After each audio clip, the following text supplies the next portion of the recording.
Hello, hi everyone. So welcome back, welcome back. So this is Rich Girl topic today of steps in creating your own goal plan. Okay, today, Rich Girl 101. Yeah, it is recording number 101. And this is all about stepping in to creating your own goal plan. So here we go. Make sure you get something to write with and you're taking notes because this is packed, you guys, seriously packed. So welcome to this program on Rich Girl. Thanks for joining us. Thanks for passing it along to some of your friends, some of your team members, if you're building a business. Appreciate that because I just love your responses, of course. Now, you know we're in a new format, and this format allows you to be able to watch it anytime. I record every Sunday or possibly Monday mornings. And then you can watch it live if you like right now, or you can catch it and then comment. So thank you for that. You can also find me on YouTube under Rich Girl / Suzanne Brothers. And that was my career name for many, many years. So I've kept that. But thank you for logging into us. Love it. Okay, so my topic today. Yes, here we are. Everybody, let's go. So for several decades, I set goals. I set them daily, weekly, monthly, yearly, and I did that because I knew that this system worked so much better than not setting goals and being frustrated. Now, about 2 years ago, I retired, and our goal was to finish really well and at the top of our game.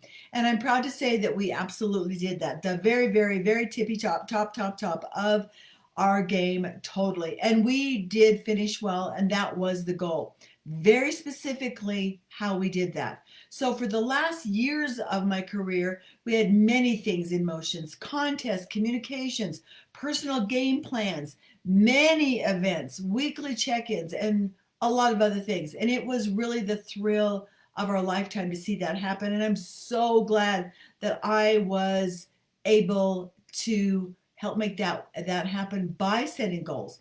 But I also have to tell you that I learned through those years that not setting goals really created a lot of dismotivation. But once I did, I knew that there would be some pushback.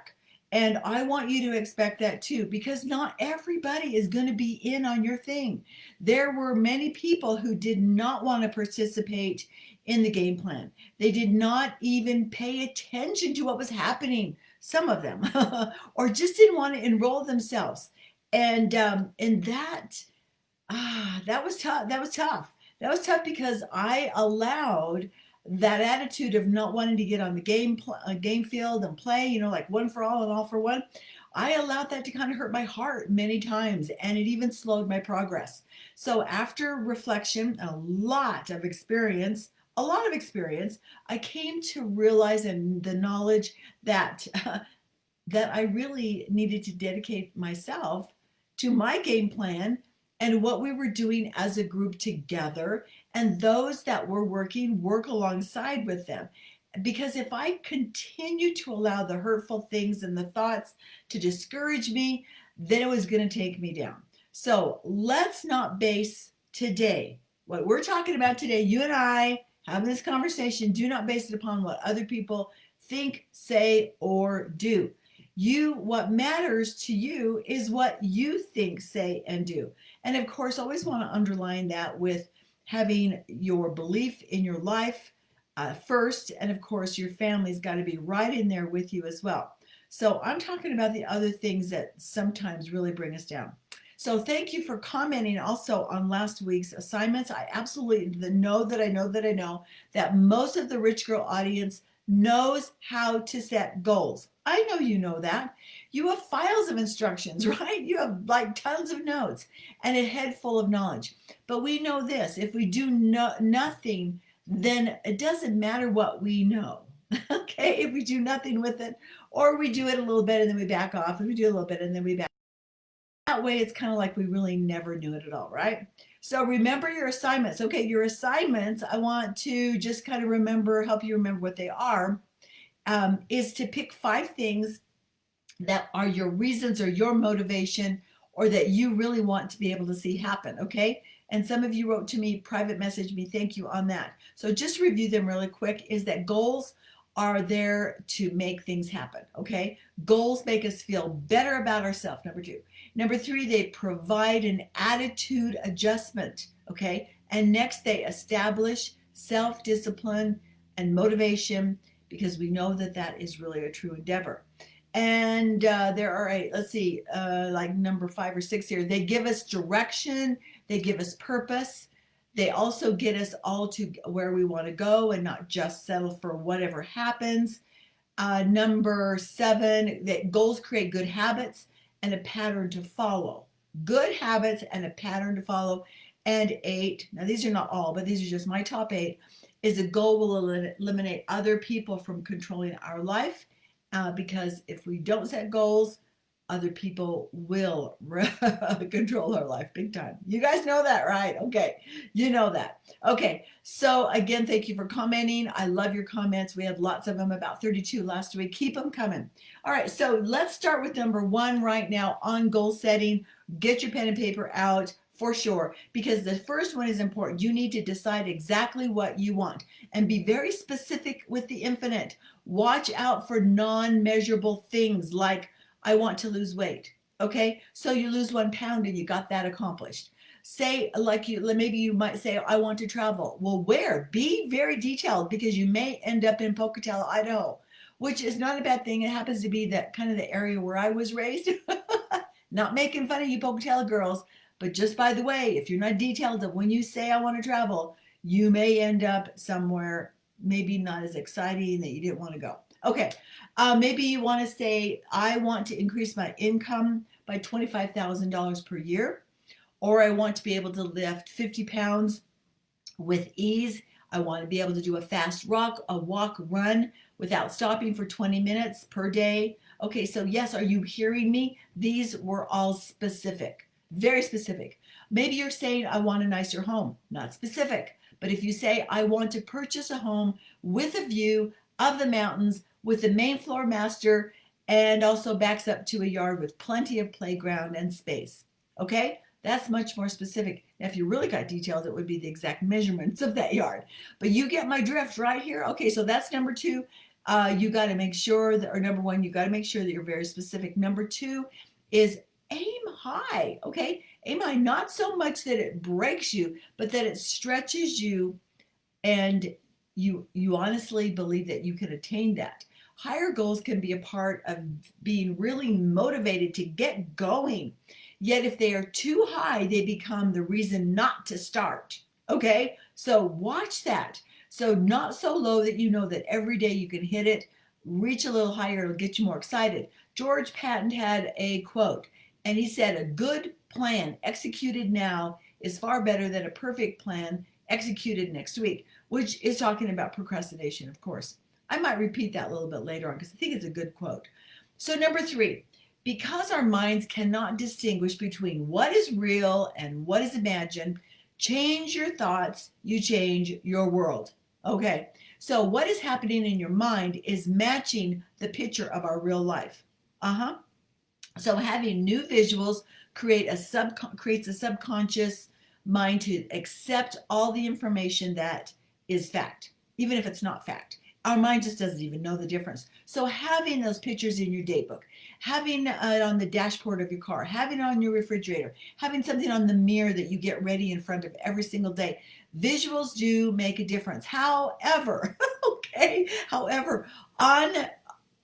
if they're been on your wall or your dashboard or somewhere else for a long time, your brain doesn't even recognize them anymore. Your mind does not see them. So take them all down. Get fresh ones up there so that you will see them every time you pass them. Okay, that was number 3. Number 4, get your family involved. Yes, and talk about them. Talk about them. Because if you're not talking to your family about your goals, there could be some conflict there, misunderstandings. And getting your family involved, it makes us know this, because if our pleasures are shallow, then our sorrows will be deep. Family. Okay, number 5, select someone to emulate. Having several is always a good idea because it's good support. Listen to them, follow them, But here's the warning here. Make sure that your mentors, the people that you are emulating, that your values are lining up, okay? They have to line up. Very important. That was number 5. Number 6, define where you are now. Define where you are now, where you are starting from, okay? We do not need to see the entire staircase. We just need to know what the next step is, right? Of course, of course. So define where you are right now. Okay, that's not hard to figure out. Be honest, be truthful about that. Nobody needs to see your written goals, but you do, and lots of times per day. All right, so number 7, determine what you're capable and willing. Okay, willing, underline willing to commit to every day, every week, every month, and this year. Okay, determine what you are willing to commit to. So keeping in mind that it does not, if it doesn't challenge you a little bit, it's not going to change you. That was number 7. Okay, let's go to number 8. Number 8. Again, this is from George Patton. A good plan executed now is far better than a perfect plan executed next week. You know, unsuccessful people make decisions based on their current situations, but successful people make decisions based on where they want to be. Okay. Number 9. Are you still with me? Okay, stick with me because this is going to be part of your assignments this week. We're not all about just talking and having interesting chats. We're about making some things happen in our life, right? Absolutely right. Okay, write your goals in detail. You knew it was coming. It's got to be detailed and talk about them to appropriate people. We've already talked about that, right? I just want to reiterate that it's number 9. So who are your people? Do you have a coach, a trusted leader, someone who has been where you are going, where you want to go? Because people can't really get it if they haven't been there. Oh, they could be supportive. Watch that though. Watch out for negativism because sometimes it'll pull the rug out from underneath you. What does that mean? A roll, not necessarily something they say to you. It could be a roll of the eyes, could be them crossing their arms, could be some body language that you read or misread of their support or lack of it. Okay, so who are your people? Every time you talk about your goals, what happens? You reinforce them. Yes, that's why you want to really talk about your goals a lot. A lot. Because remember, in past conversations, we know that vision, which is also part of your goals, vision of what you see in your life, it leaks. And because it leaks, it's got to be reinforced all the time. Okay, is this all worth it? Oh, heck yeah, it's so worth it. This is about your life. You get one shot at this, gang. All right, number 10, focus on your goals daily.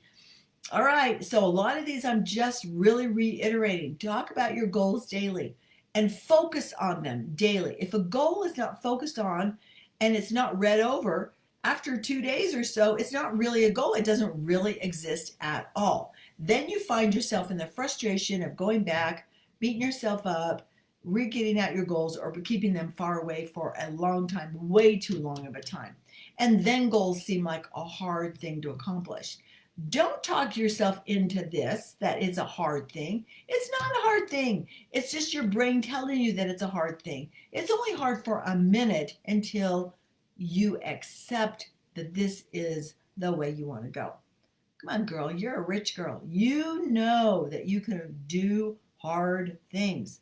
Hard things become easy once you get started. I promise you. Number 11. See your goals as if they've already happened and then thank God in advance for that happening. So I have noticed this in my personal prayers is that I ask God for things. But when I started thanking him in advance, thank you for whatever that was, even though it hasn't happened yet, is that I don't know exactly how that works seriously, but I just know that it's magical and it's kind of a wonderful parent-child relationship and a communication. All right, we're kind of at the end now. So I want to just mention a couple more to you, all right? So number 12 is keep your focus. And you know what focus means. It's follow, F. Okay, this is an acronym. Follow one course until successful. Focus. Follow one course until successful. Focus. And number 13 is no, you're not going to quit, because quitting is not an option. That just needs to be obvious to you. Changing your mind is not an option, unless, of course, your life drastically changes, and then there's reasons for that, of course. But you want this, so don't dummy down and don't settle for what you really don't want. When you attain what you really don't want, it's a hollow victory. So number 14, be ready to set another goal immediately upon reaching this goal, because not only do you have momentum behind that, because guess what else? You have confidence now. And confidence after you've set a goal and reached it, oh my gosh, wild horses couldn't stop you the next time. So be ready to set another goal immediately. Immediately. That means you've got it on the back burner of your mind. You're ready to go with this. It really helps, again, that you don't lose your momentum, okay? And then lastly, of course, is you're going to celebrate. Oh my gosh, please underline that. Celebrate, honor the work, the effort. Find some way to celebrate that, even if it's just a daily goal of finishing what you had set out to do. Because when you celebrate, oh my gosh, isn't it so true that you just empower yourself more, and you've patted yourself on that proverbial back of yours. Give yourself a little kiss on both cheek. Do what it takes to celebrate your goals. Okay, so here we go. This is your assignment for this week, rich girls. Okay, here we go. Set your goals and use the list that I suggested. Okay, and remember, these things must be written. They got to be written, okay? There's something that happens with the written word rather than just typed up. And then post them everywhere. Get your visuals out. Read them several times a day. Every time you do that, you know what? You're going to feel a little stronger about them, a little more motivated about them. And then lastly on the assignment is allow yourself to have a restart. This skill is happening with you. It doesn't mean you've got a super skill right now. You're creating a sharp skill here. It takes some practice, so don't give up on you. Don't give up on you. Remember that a river cuts through the rock, not because of its power, but because it's persistent. All right, you guys, have an amazing, beautiful week. This is the first week of your written goals for many of you. For those of you who've already got them set, just review them, strengthen them, make sure you've got all of these points involved. Next week, we have another topic that definitely relates to this. And you know what? We're put on earth to be able to have all the riches that God planned for us. And therefore, we're walking through this, taking a lot of people with us, having a rich girl week and blessed week as well. Thank you all for joining us. And of course, we'll see you next week. Bye for now.